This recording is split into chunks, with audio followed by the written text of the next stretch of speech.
Amém? Vou trazer uma palavra de Deus para a sua vida hoje. Abra sua Bíblia comigo. Nós vamos ler dois textos, tá? Um é 2 Samuel, capítulo 23.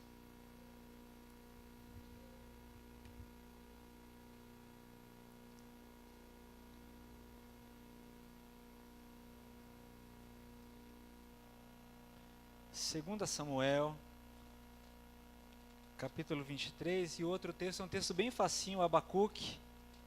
Todo mundo sabe onde está, porque todo mundo lê a Bíblia, então todo mundo sabe onde está, né?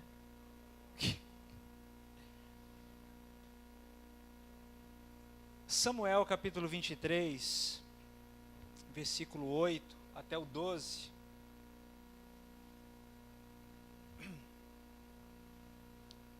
Todos encontraram?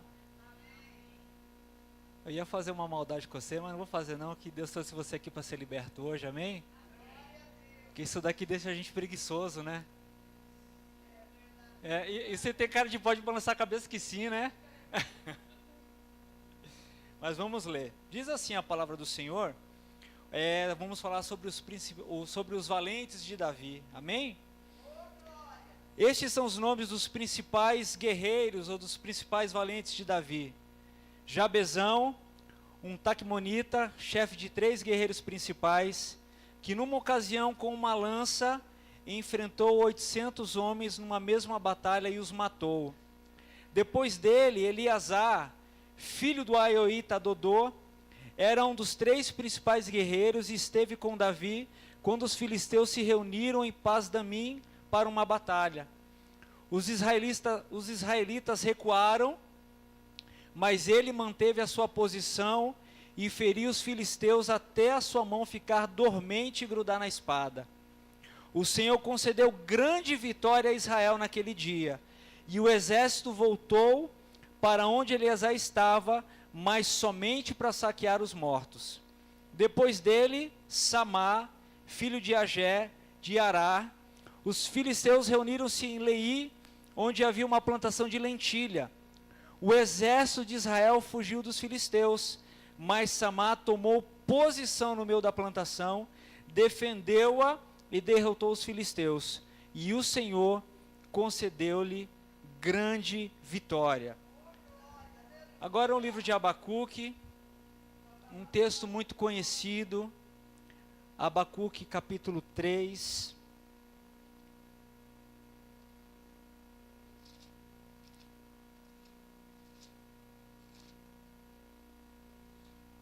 Agora quem não está achando sou eu. Bem feito, né?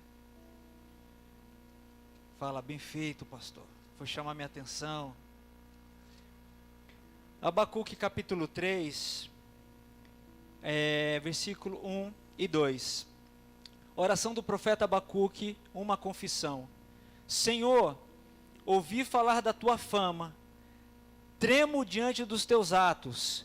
Realiza de novo em nossa época as mesmas obras e faze-as conhecidas em nosso tempo, e em tua ira lembra-te da tua misericórdia. Tem uma tradução que é a mais conhecida, que diz: aviva, Senhor, a tua obra no meio dos anos. Amém? Você pode sentar, nós vamos orar depois. Amém? Hoje é o dia profético do mês de julho e agosto, né? Você percebe que julho é a metade do ano. Julho e agosto é a metade do ano. Por que é importante? Nós vamos falar hoje um pouquinho sobre cura e libertação. Por que é importante esse dia hoje? Porque você percebe que a metade, ele é a mesma distância para você seguir em frente e para você voltar atrás. Não importa a decisão que você tomar, você vai caminhar o mesmo tanto, porque você está no meio. Quando se fala disso, é no meio do ano que as pessoas mais desanimam. É no meio do ano que as pessoas começam a ter uma crise existencial. É no meio do ano que as pessoas começam a questionar tudo aquilo que elas trabalharam até então em Deus, na vida, na família, e começam a se questionar: vale a pena permanecer? Vale a pena continuar? Será que o que eu estou fazendo está rendendo fruto, ou o que eu estou fazendo eu tenho que parar e mudar minha trajetória? Eu quero que você entenda que existe hoje em dia, né, quando eu falo hoje em dia, nesses últimos tempos, a dificuldade de se encontrar pessoas fiéis. Eu sou de um tempo, e eu não sou muito velho. Se falar que eu sou velho, Deus vai te pegar. Mas velho é o diabo. Eu sou de um tempo que sempre chegava e perguntava para a pessoa: meu irmão, Pai do Senhor, que igreja que o irmão congrega? Aí eu congrego na igreja tal. Quanto tempo o irmão está lá? 20 anos. Irmão, onde você congrega? Eu congrego na igreja tal. Quanto tempo você está lá? 15 anos, 10 anos, 12 anos. Hoje você encontra um crente, você vai puxar a capivara dele. Que igreja você é? Sou da igreja quadrangular. Quanto tempo você está lá? 1 ano. Mas você converteu lá? Não, converti na Assembleia. Aí me desanimei com o negócio, saí. Aí fui para Universal. Da Universal fui para Deus Amor. Da Deus Amor fui para tal lugar. Da tal lugar fui para tal lugar. Hoje eu estou aqui. Hoje eu me encontrei. Se encontrou até ser confrontado. Quero que você entenda algo aqui nessa noite.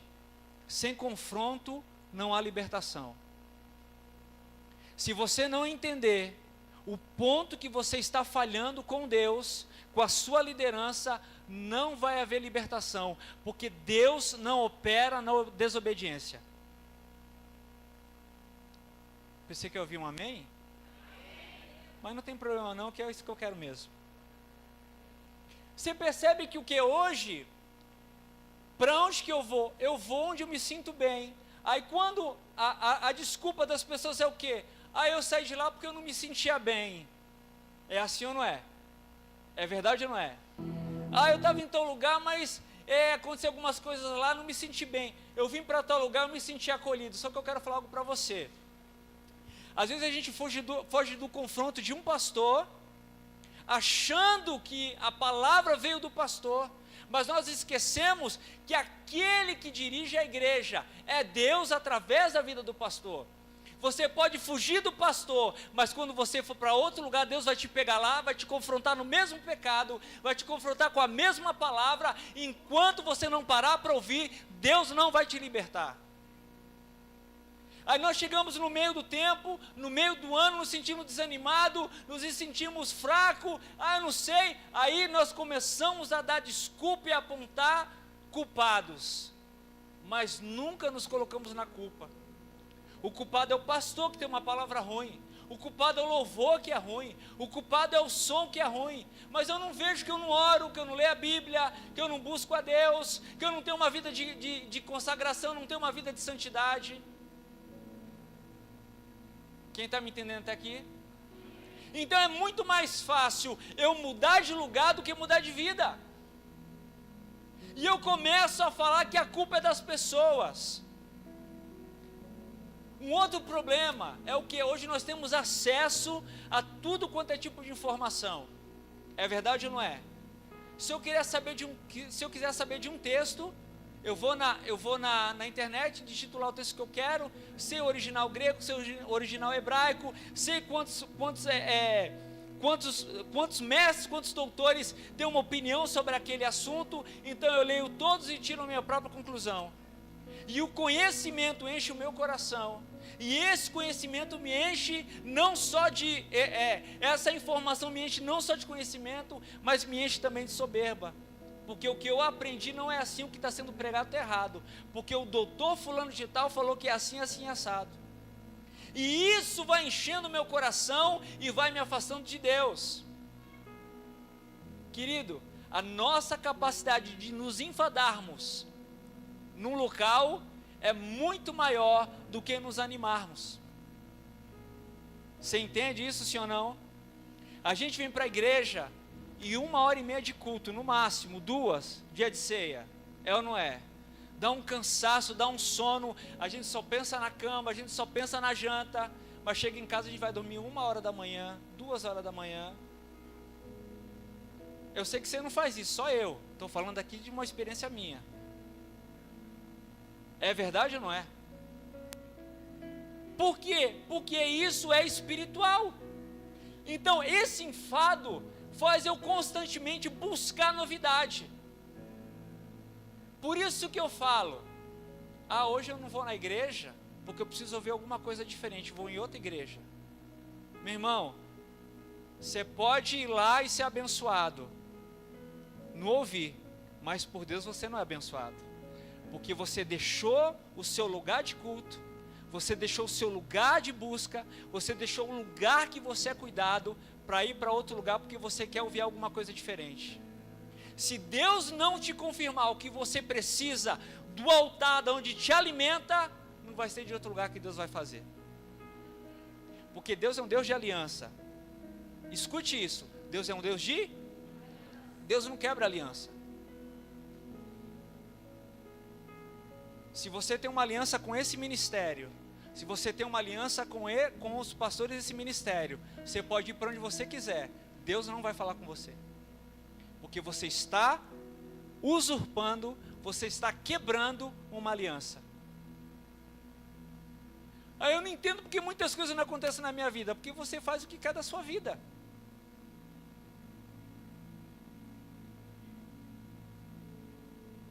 Então tudo que eu for fazer eu tenho que comunicar ao meu pastor? É isso que eu estou falando? É isso que eu estou falando? Meu irmão, seja crente. É isso que eu estou falando? Tudo que você for fazer, você tem que comunicar ao seu pastor? Não é isso que eu estou falando. Tudo, o que eu estou querendo dizer, se eu preciso ir em algum lugar, pastora, preciso fazer tal coisa, a senhora me abençoa? Não é tipo assim, pastor, eu tenho que viajar para trabalhar, eu posso ir? Não, não é isso que eu estou falando. Estou sendo claro com isso aqui, né? Pode depois você não falar assim, aí a pastora não vai dormir mais. Pastora, eu preciso comprar um prego aqui para casa, a senhora me abençoa? Não, não é disso que eu estou falando. Eu estou falando que tem coisas que nós precisamos de orientação dos nossos líderes. Senão nós entramos por caminhos que não são de Deus. Eu preciso entender que se não for por um pecado que eu cometa, que fira a igreja, não tem motivo de eu sair da igreja. Você está entendendo isso, sim ou não? Se não for um problema, isso se eu errei e não fui sarado, não fui curado, não fui sentado para aprender, se não for por isso, não tem motivo para mudar de igreja. Se eu não estiver fora do meu domicílio, não há motivo para eu ir em outra igreja. Eu gosto muito do Batista, minha raiz é Batista. Sabe por quê? Toda vez que você converte na igreja Batista, você pega o certificado de membresia ou de batismo, atrás está escrito assim: eu me comprometo, se mudar de cidade ou estiver viajando para outra cidade, eu congregar no templo batista. Isso é fidelidade. Você está entendendo isso? Nós temos que aprender, queridos, a ter fidelidade ao nosso ministério, a ter fidelidade à nossa igreja, a ter fidelidade ao nosso pastor. Porque muitas vezes, o que acontece? Nós, no momento que nós precisamos mostrar convicção, ficar e lutar, o nosso primeiro passo é fugir, é escolher fugir, é escolher correr. E eu tenho que entender, a Bíblia fala em Joel capítulo 3, versículo 10, diga ao fraco, eu sou. Se você está se sentindo fraco, entenda uma coisa, às vezes você está em casa doente, quem já ficou doente aqui? Aí você fica fraco na cama, não é? Você está fraco porque você não comeu, ou você está fraco porque você está doente? Quero ouvir. Tem comida em casa, não tem? Mas por que você não levanta para comer? Porque você está?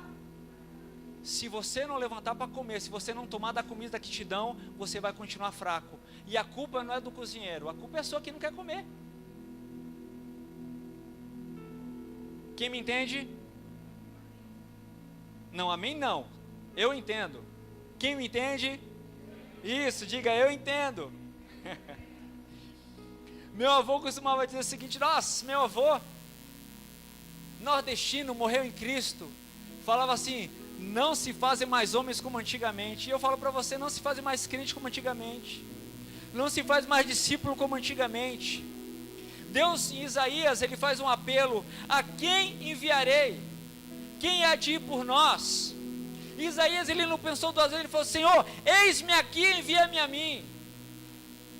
Quando se faz um apelo na igreja, qual que é a primeira coisa que a gente faz? Isso aqui, ó. Não é? A gente abaixa a cabeça, porque eu não quero me comprometer, eu não quero tomar posse daquilo que tem que ser feito, eu não quero fazer aquilo que tem que ser feito. E a gente sabe o que eu acho interessante? É que a gente fala assim, né? Isso agora eu estou falando de mim mesmo. Quando eu não era pastor, eu sentado aí onde você estava, eu falava assim: se fosse eu ia pregar isso, isso e isso. Fulano de tal, se fosse comigo eu ia tratar assim, assim, assado. Dinheiro da igreja? Se fosse eu que cuidasse, ia ser assim, assim, assado. Sabe qual que é o problema? Quando a gente não está na frente, a gente é melhor em tudo. Teve uma reunião de discípulos que nós fizemos, Lissandra vai lembrar disso. Tava esse burburinho: pastor Leandro não sabe fazer nada, a pastora Sandra não faz nada, que não sei o que, tal. Aí eu peguei meu telefone e falei assim: tá filmando não, né? Vai que ele vê esse vídeo. Aí eu falei assim: Paulo, hoje o meu celular vai ficar com você. Mas por quê? Ué, vocês estão falando que eu não faço nada? Então o meu telefone vai ficar com você. Se meu telefone tocar, seja visita, seja morte, você levanta e você vai lá. Não, pastor, vou trabalhar amanhã. Mas é isso que eu faço, todo dia. Não desligo meu telefone. Se eu estou comendo, alguém pede socorro, eu largo a comida no prato e vou socorrer. Se alguém está brigando à noite, eu saio da minha casa e vou. Eu e Lissandra já saímos de casa 9 horas da noite, voltamos 3 horas da manhã, porque um casal estava brigando, um pegou a faca, um queria matar o outro. Chegamos lá, estava a mulher chutando a porta e o cara lá dentro: pastor, pelo amor de Deus, chega logo. A mulher com a faca na mão querendo matar o marido, e ele sendo olhando para a mulher: e agora? É demônio, é doidice, é TPM, o que é? Não sabia. Ninguém quis ficar com o meu telefone. Será por quê? Se todo mundo faz melhor, se todo mundo é maior, por que não faz? Você começa a entender o ministério pastoral quando você começa a exercer aquilo que nós fazemos. Então, antes de você falar que os pastores não fazem, se coloca no lugar dos pastores. Se ele não faz, se ela não faz, eu faria melhor? Porque, querido, entenda uma coisa: só tem o direito de criticar aquele que faz melhor. Você entende isso, sim ou não? Se eu não faço melhor, eu já estou pregando, viu? Você está me entendendo? Eu achei interessante, o pastor Thiago postou esse dia lá no Tadel, né? O pastor: se o pastor fica em casa, é vagabundo. Se o pastor está na rua, é rueiro. Disse que tinha um pastor, isso aqui é verdadeiro, viu? O pastor estava em casa, aí o irmão tocou a campainha, o pastor atendeu, aí o irmão falou assim: ô pastor, bem que me falaram que você não faz nada, está em casa, né? Aí o pastor: não, isso é muita tiração dessas ovelhas, eu vou sair, vou visitar. Aí vira na rua: ô pastor, está passeando, não tem nada para fazer em casa. Você está entendendo? Querido, começa a entender que Deus te levantou para ser um líder. Posso ouvir um amém? Deus te levantou para ser um líder. Por que eu estou falando isso aqui para você? Porque eu vou ter discípulos de acordo com o meu discipulado. Eu vou ter liderados de acordo com a minha submissão. Então, se eu sou um mau discípulo, eu vou ter maus discípulos. Porque o discípulo gera frutos segundo a sua espécie. Se você é desobediente, quando você se aprumar e você começar a liderar, você vai ver o que Deus vai te dar. Para você sofrer, para você passar o que você fez seu pastor passar. Isso aqui não é praga não, viu? Porque isso é semeadura. O que eu planto, eu colho. Por que eu semeio na vida dos meus pastores? Porque eu quero que um dia Deus levante alguém que semeie na minha vida. Por que eu obedeço aos meus pastores? A pastora falou aqui domingo, tem coisa que eu faço, não é porque eu quero, é porque eu entendi que a obediência é que gera bênção. Se você não entender o princípio de autoridade e submissão, a sua vida vai viver amarrada.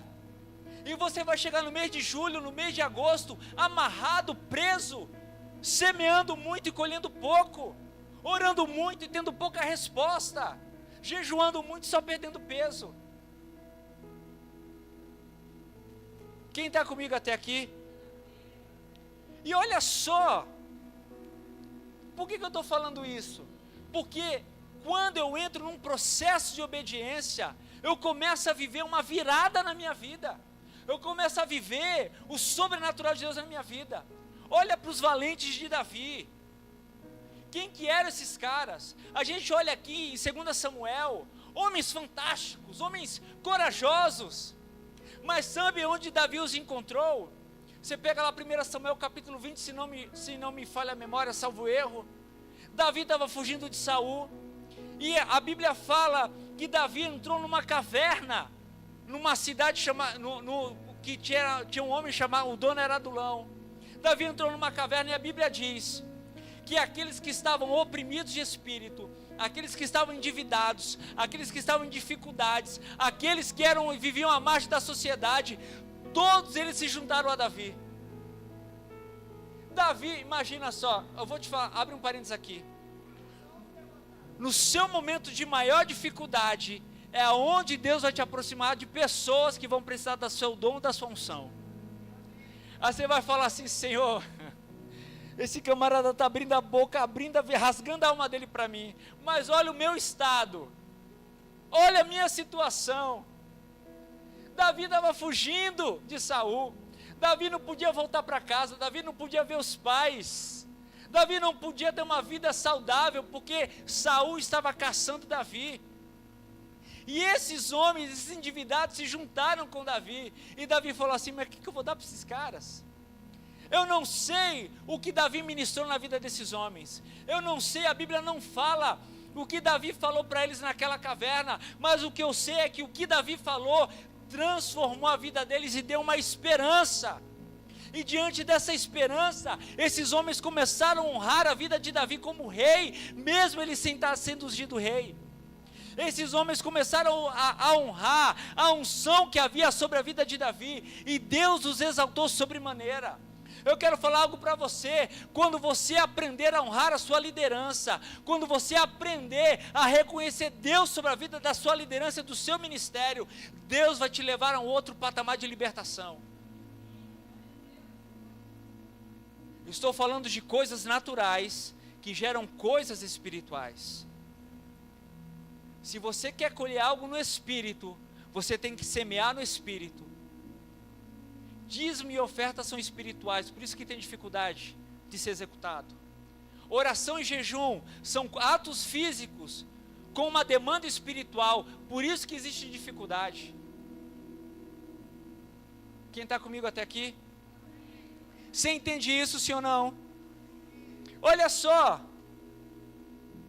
e eu acho interessante que esses homens, no meio daquela multidão, eles se destacaram diante de Davi. Aí eu pergunto para você: onde estão os valentes dessa geração? Você faz parte dessa geração. Diga: eu faço parte dessa geração. Eu sei que você odeia isso, mas vire para pelo menos 3 pessoas e diga: você faz parte dessa geração.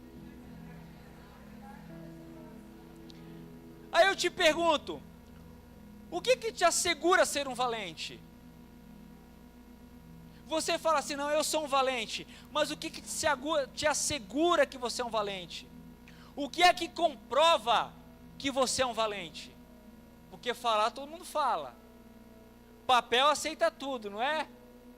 Já dizia o outro, eu vou pegar aqui, eu vou escrever aqui, e vamos ver o que dá, então não escreva. Se você não crê, se você não acredita, não faça. Se você não quer, pega esse sermão aqui, entra aqui, deixa sair aqui, vai embora, segue a sua vida. Mas se você quer, você precisa entender que se o que você afirma, você tem que me mostrar a prova do que você afirma. O que assegura, o que comprova que você é um valente? Muitos são guerreiros, mas só alguns se destacam. Muitos lutam, mas só alguns alcançam o prêmio. Jesus, ele tinha 70, não tinha? Sim ou não? Dentre os 70, quantos se destacaram? Dentro dos 12, quantos se destacaram? E dos 3, quantos se destacaram? Aprenda algo comigo, eu já te falei isso aqui 1000 vezes. Você pode ter os 70, mas você tem que ter 12. Você pode ter os 12, mas você tem que ter 3. Você pode até ter 3, mas você tem que ter 1. Tá difícil. Eu não passei dos 70 ainda. Você está entendendo? Pastor, mas nada na minha vida acontece. Meu irmão, Alfenas inteira sabe da tua vida.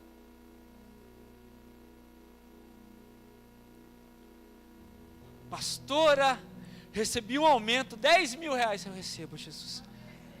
10 mil reais. Ô Leandro, recebi um aumento, 10 mil reais. Genivaldo, recebi um aumento, 10 mil reais. A pastora deu glória a Deus. O Leandro, mas por quê? Eu trabalho mais que ele. Aí o Leandro fala assim, eu trabalho mais que ele não faz nada? 10 mil reais? Você viu lá, Genivaldo? Eu vi. O que cara faz? Viaja o dia inteiro, você ganha 10 mil?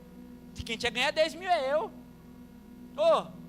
Vem aqui, ô Gilmar, ficou sabendo? O pastor Leandro ganha 10 mil reais.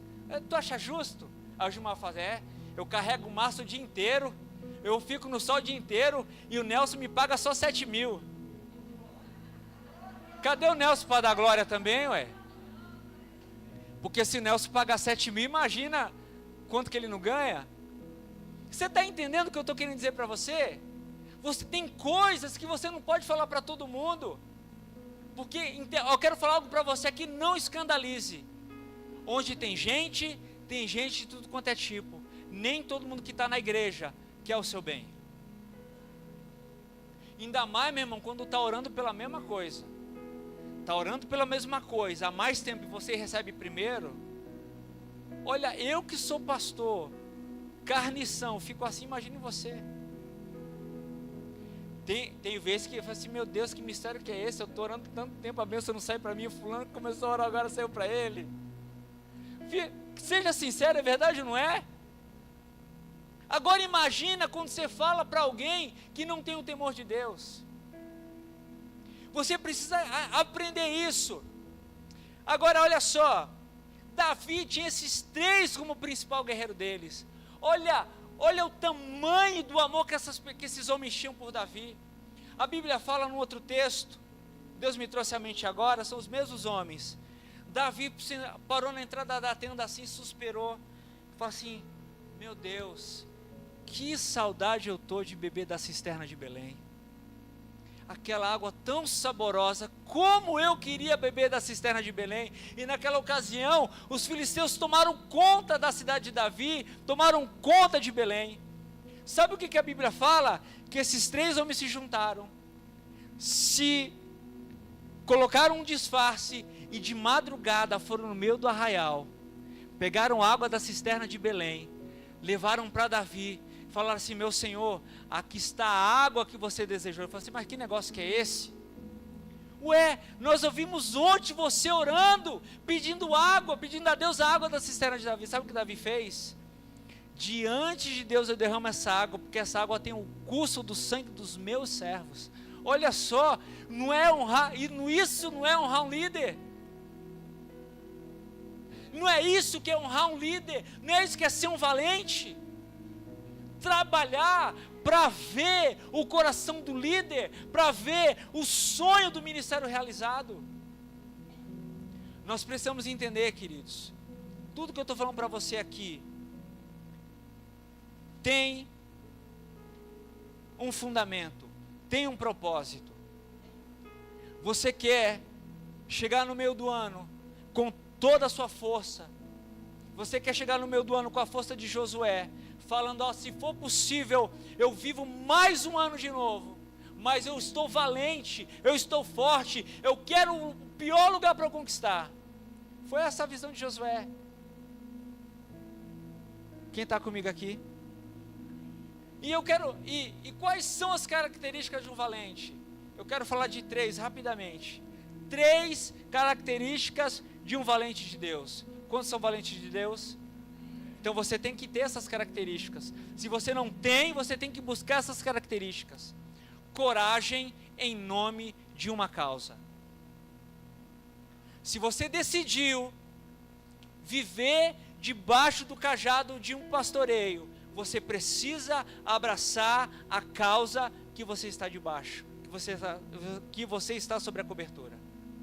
Entende isso? Você trabalha, por exemplo, eu trabalho com controle de praga.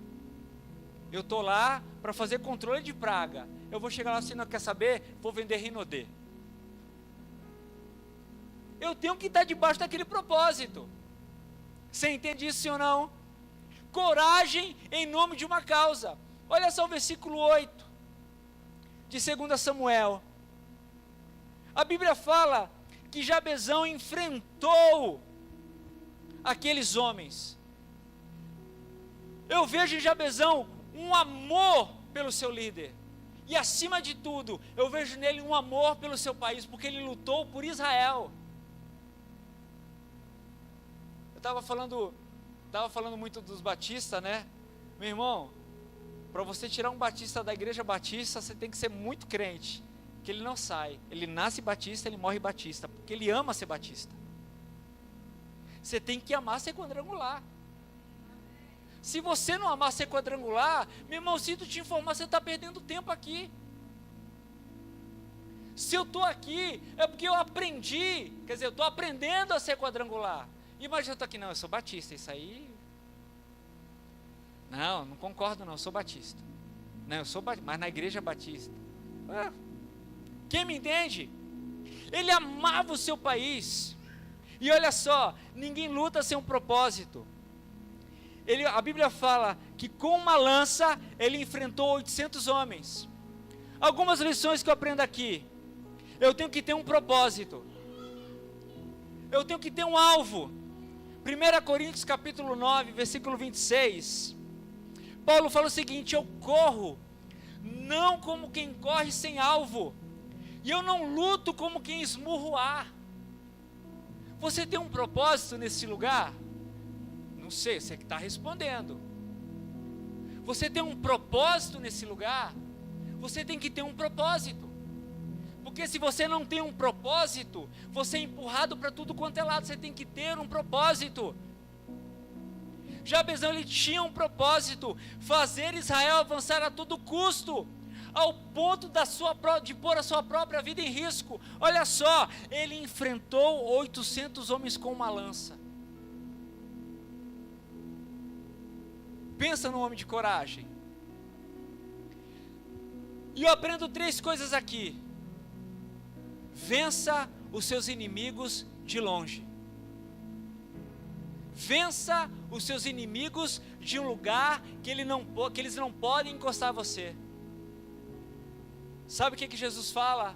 Quando vocês orarem, entre para o quarto de vocês, feche a porta, unja a sua cabeça com óleo e ore ao Pai que está no céu, porque o seu Pai que está no céu vai ouvir vocês. Sabe o que Paulo fala em Efésios capítulo 6?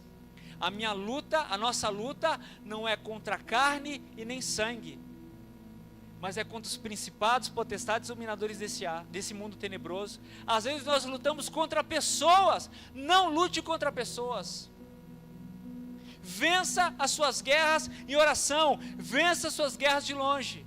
É claro, algumas situações você tem que chamar o camarada para perto, sentar, confrontar e consertar. Amém? Mas tem situação que você tem que orar.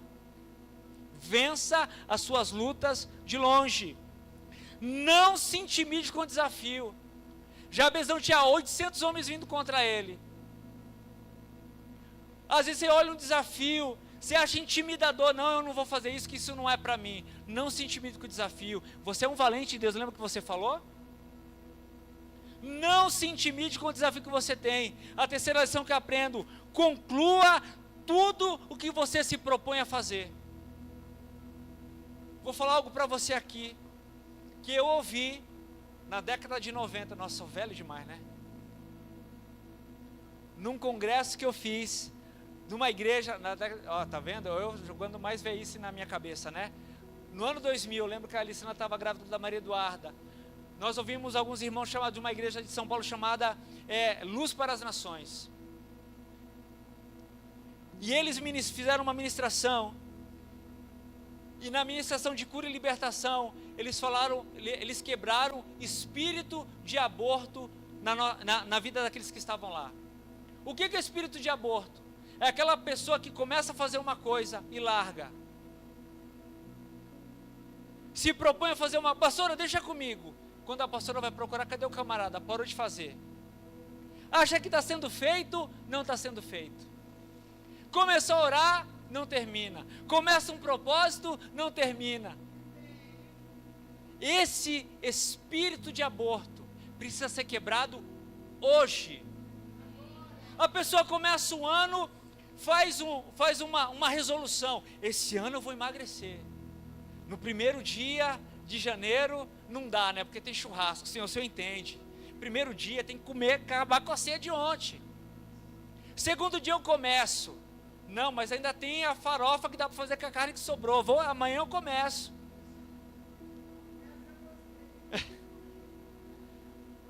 Eu vou falar, acho que tem coisa da ceia até hoje lá em casa. Não aguento mais comer ceia de ano novo. Sobremesa então, Jesus amado.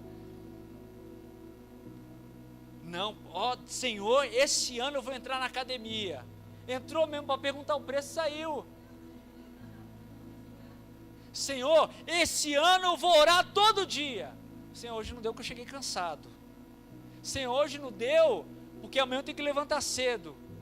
Senhor, eu não vou jejuar hoje porque amanhã eu tenho que estar forte porque o trabalho é pesado. Esse espírito de aborto tem nos acompanhado e a gente acha normal começar uma coisa e não terminar. E quando eu vi essa ministração, eu comecei a entender. Porque quando eu começava o ano, outra coisa, né? Não, esse ano eu vou economizar. Eu vou começar agora, não vou guardar um centavo, Senhor, mas tem a fatura do Natal que fechou e está parcelada até setembro. Como que eu vou economizar esse ano? Não dá. Aí chega em setembro, tem que começar a comprar roupa para o outro ano. Já não dá para guardar nada de novo. Mas eu quero falar algo para você. Esse espírito de não terminar as coisas, esse espírito abortivo vai sair da sua vida hoje. E eu vou falar algo para você, que não se inscreveu ainda.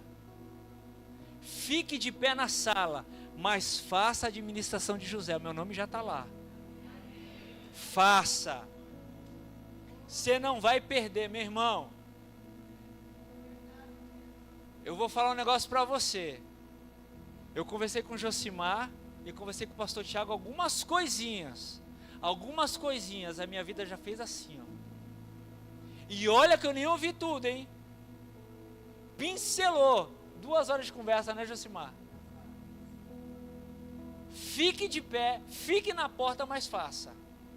Sua vida financeira vai ser transformada. Tudo que tiver à mão, seja fiel. Não seja fiel em janeiro, nem em fevereiro, nem em março. Seja fiel o ano todo. O ano todo. Amém? Já falei para você que eu não tenho um constrangimento de falar de dinheiro, né? Nenhum. Mas eu não vou falar de dinheiro hoje não. Deixar o pastor Tiago. Segundo ponto. A primeira característica, coragem em nome de uma causa. A segunda característica de um valente de Deus, convicção pela causa. Não adianta você estar aqui e não acreditar naquilo que você faz. Ah, vou fazendo aí. A unção de Zeca Pagodinho, né? Deixa a vida me levar. Você tem que ter convicção. Você tem que ter convicção. Cura, salva, batiza e leva o pecado. O exemplo de firmeza. Enquanto fulano não está fazendo, mas eu vou fazer. Fulano deixou de ir, mas eu vou. Fulano está orando, mas eu vou orar. Fala um negócio aqui para o seu pensamento, para para que você possa raciocinar sobre isso, não para minha glória nem para sua vergonha. Fizemos um propósito aqui de 21 dias de oração. Teve dias que eu vim aqui, que minha esposa veio aqui, nós oramos sozinhos. Ninguém veio, mas nós oramos. Eu podia falar assim, amanhã eu não venho, ninguém veio. Mas eu tinha um propósito. Você não lembra, mas eu lembro. Dos dias que eu vim aqui e orei sozinho. A pastora Marli compartilhou com a gente. Quantas vezes ela vinha aqui pela manhã. Não, pastor, eu vou cantar lá com a senhora. Devia estar em oração na cama, né? Porque ela veio sozinha aqui, de manhã orou. Você está entendendo? Imagina essa pastora às vezes ela falasse assim, ó, quer saber? Eu vou fazer igual todo mundo faz, eu vou fazer mais nada.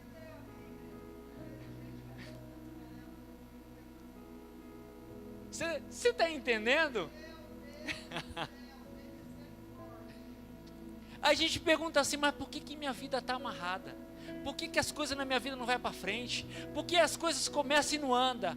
Porque são esses pequenos, esses pontos de contato que precisam ser quebrados na nossa vida. São pequenas coisas, mas tem que ser quebrada. Entenda uma coisa, o diabo não precisa de grandes coisas para te derrubar. Ele precisa de um pequeno ponto de contato. Eu lembro de uma situação quando nós estávamos orando, nessa mesma situação, lá no ministério, quando foram ministrar na igreja, os irmãos da Luz para as Nações, e eles falaram assim, existem pessoas que têm pontos de contato em casa.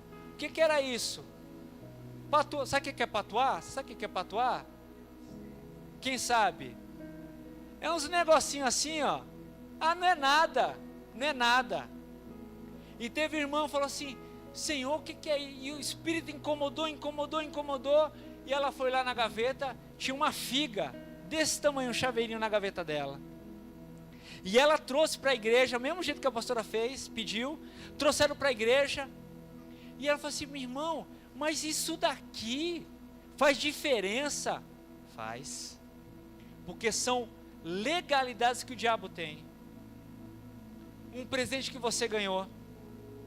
Minha sogra casou pela segunda vez, e a ex-esposa do marido dela, né, irmão Jorge, que Deus tenha, sabe qual foi o presente dela? Um jogo de lençol de cama. E a mulher é o quê? Macumbeira. Minha cunhada falou assim, olha Jorge, que lindo que a fulana deu para nós, aquele lençol não sei quantos fios, que custava uma fortuna. Sabe o que minha cunhada fez? Pegou aquele jogo de lençol, colocou no lixo. Quem te deu o seu jogo de lençol? Você já parou para pensar nisso? Às vezes você não entende porque suas finanças, mesmo você sendo dizimista, mesmo você sendo ofertante, não vá para frente. Você tem pago conta de alguém que não é fiel a Deus?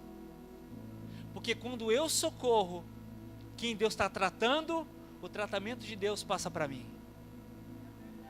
Quando eu amaldiçoo o que Deus abençoa, ou quando eu abençoo o que Deus amaldiçoa, o tratamento daquela pessoa passa para mim. Aí você está pensando aí, meu Deus do céu, tem misericórdia. Deus não leva, tem misericórdia.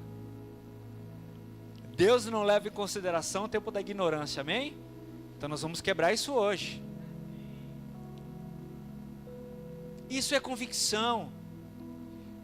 Eleazar sonhava com o seu líder, ele acreditava na causa, e que nem que fosse sozinho ele avançaria. Se dependesse de Eleazar, Israel jamais ia recuar. Agora eu pergunto, essa causa aqui depende de você? Eu posso falar assim? Não. Eu posso contar com o irmão fulano de tal, porque ele é fiel no dízimo e na oferta. Eu posso falar isso com você?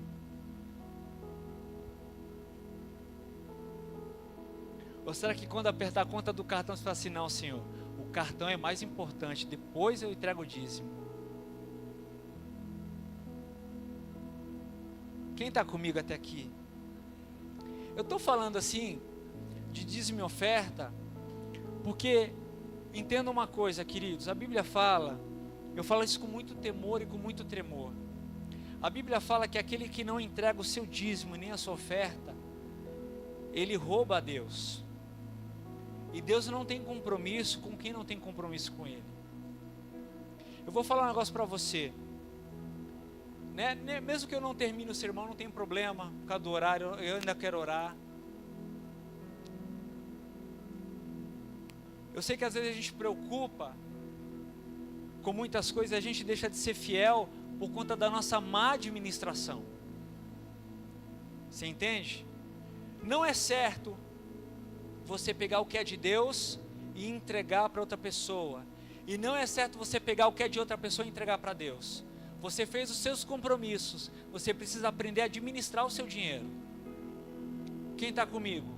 Ah, esse mês eu não vou pagar o cartão, porque eu tenho que entregar o dízimo. Você vai estar em pecado do mesmo jeito, porque você fez um compromisso.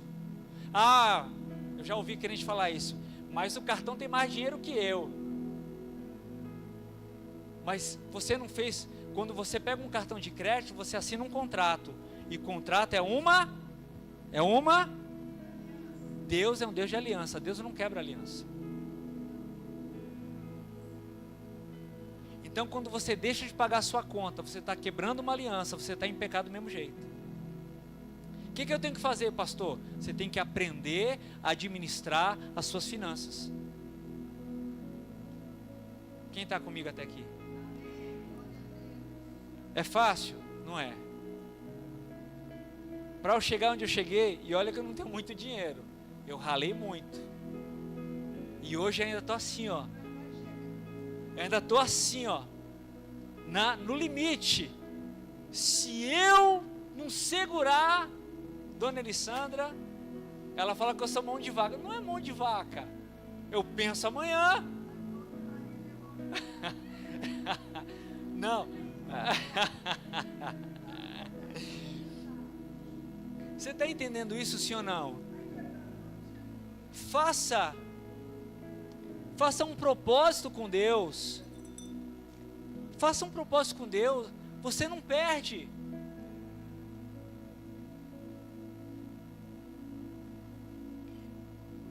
Administre, negocie. Pastor, entenda uma coisa, né? Eu vou falar uma coisa que queima aqui no meu coração, de verdade. Quem já ouviu aquele testemunho assim? Ah, eu devia R$1 milhão, eu fiz um propósito, aí eu fui no banco, o gerente falou que eu não tinha mais conta nenhuma, sumiu minha conta do banco. Quem já ouviu isso? Acreditar, eu acredito, mas não é assim que Deus trabalha. Porque Deus é um Deus de aliança. Diga aliança. Quem fez o empréstimo no banco? Por que Deus vai pagar? Eu creio que Deus reverte os juros abusivos e facilita e move caminhos para que eu pague de maneira mais fácil e mais justa. Isso eu creio. Senhor, está aqui o meu cartão que eu gastei 10 mil. O Senhor sabe que eu sou fiel, Senhor. Toma a mão. Deus não vai fazer nada, porque você gastou. Sinto muito acabar com a tua fé hoje. Pô, pastor, eu estava orando por isso. Eu creio também.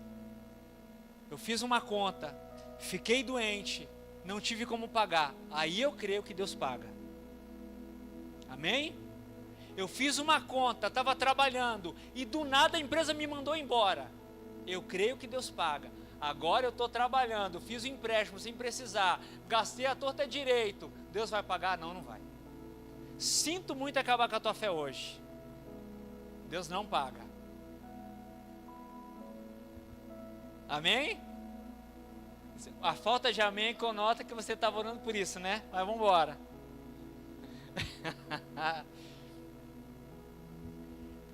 Faz administração, isso mesmo.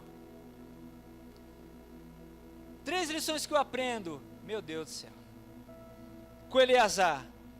Primeiro, nós não somos todo mundo recuou, mas eu, o que sua mãe fala para você? Mas mãe, todo mundo recuou, mas você não é todo mundo pode ir embora. A mesma oportunidade que eu tenho para ir embora, é a oportunidade que eu tenho de mostrar convicção e permanecer. Amém ou não amém? Segunda lição que eu aprendo: a perseverança me mantém de prontidão. A mão adormeceu, a mão grudou na espada, mas ele não foi embora. Todo mundo pode sair, todo mundo pode abandonar, mas eu não vou sair, eu não vou abandonar, eu vou permanecer. Terceira lição: Deus, ele vai lutar do lado dos sinceros. Eleazar, ele ficou. Eleazar não foi embora. A Bíblia diz que Deus, através de Eleazar, concedeu vitória a Israel. Você acredita que uma igreja pode ficar de pé porque você está orando? Pastor, mas a minha oração? Sim, a sua oração.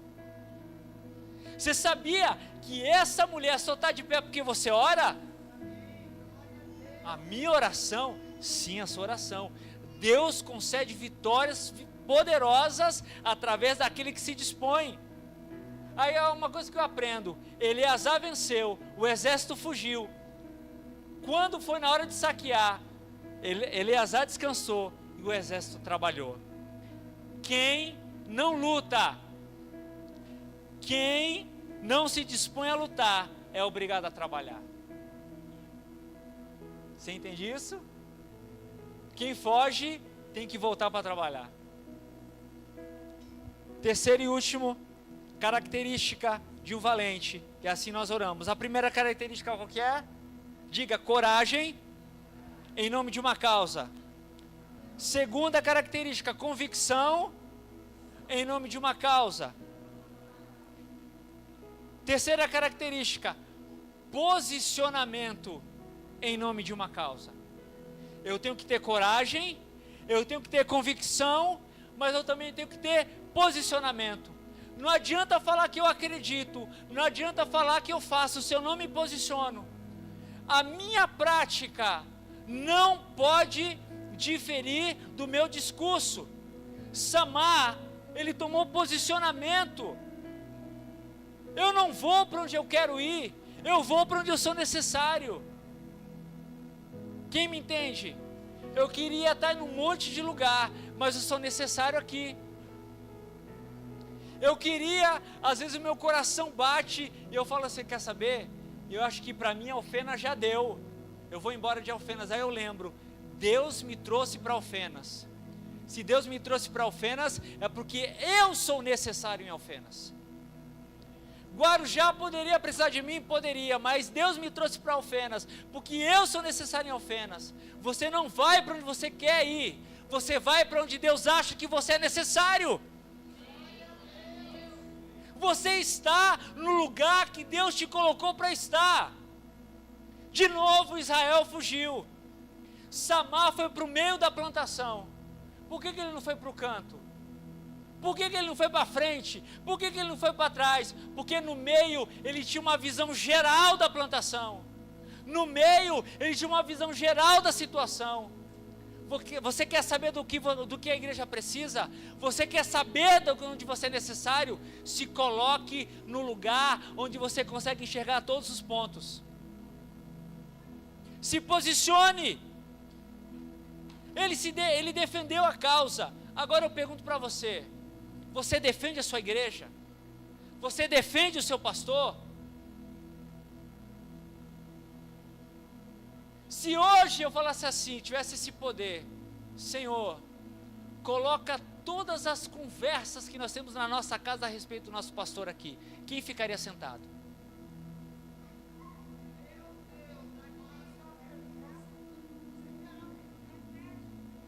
Se eu tivesse o poder de pedir para Deus passar aqui nesse telão todas as conversas que nós temos a respeito dos nossos pastores, quem ficaria sentado nessa igreja?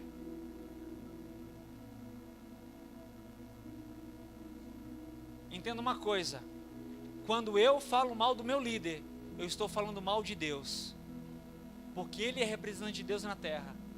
Quando eu falo mal do meu líder, a minha alma se enche de lepra. Lembra de Miriam? Por que Deus só usa Moisés? Eu também sou profetisa. Arão, você não é profeta também? Não foi você que Deus usou para falar através de Moisés? Por que Deus só usa ele? O que aconteceu? Ficaram cheios de lepra. Eles contaminaram o arraial inteiro. O arraial inteiro começou a ter saudade do Egito. Sabe o que Deus fez? A terra abriu e tragou mais de 400 mil pessoas, e a terra fechou em cima. Você quer ficar com lepra o resto da vida? Você quer que sua semente seja tragada pela terra? Se você não quer isso, pare de falar mal dos seus líderes.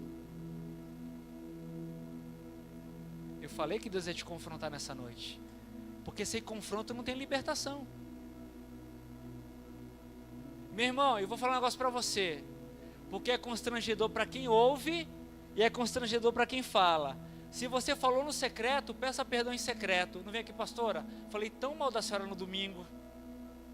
Olha, pastora, porque a senhora é assim, assim. Não, esqueça, peça perdão para Deus, siga a sua vida, quebre isso hoje.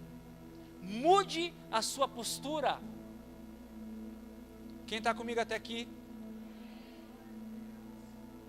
E olha só que interessante. Samar, ele defendeu uma plantação de quê? De lentilha. Ele arriscou a sua vida por lentilha. Ele viu que o valor não estava no campo. O valor, meu irmão, não estava na lentilha. Mas os filisteus não plantaram aquele campo. Os filisteus não araram aquela terra. Os inimigos não foram eles que oraram para que Deus mandasse chuva para que aquilo florescesse. Não permita que o diabo roube aquilo que ele não plantou na sua vida. Meu irmão, eu fico de bobeira quando eu vejo crente fiel a Deus, pastora, que planta, que ora, que semeia, e o diabo vem e faz um furdunço na casa e ele fica assim, foi Deus que quis assim. Não foi Deus que quis não, meu irmão. Não permita. Se você plantou, o direito é seu. Se você regou, o direito é seu. Se você semeou, o direito é seu. Não dê ao inimigo aquilo que ele não tem direito. E olha só, Samar quase perde a sua vida por causa de um campo de lentilha. Esaú perdeu o seu direito de progenitura por causa de um prato de lentilha. Olha o mistério aqui. O valor, entenda, Esaú não perdeu o seu direito de primogenitura por causa da lentilha, mas porque a Bíblia diz que ele desprezou no seu coração o seu direito à primogenitura. Samar podia falar assim, não, eu vou morrer por causa de meia dúzia de campo de lentilha, não, vou embora.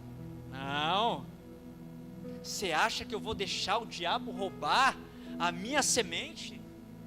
Por isso, meu irmão, quando as coisas começam a quebrar em casa, quando começa a aparecer conta que eu não fiz, ou quando aumenta alguma coisa, eu falo, não, Senhor, está errado isso aqui, porque eu sou fiel, eu semeio, eu sou dizimista, eu sou primiciante, Senhor, eu não aceito Satanás ir andando na minha casa.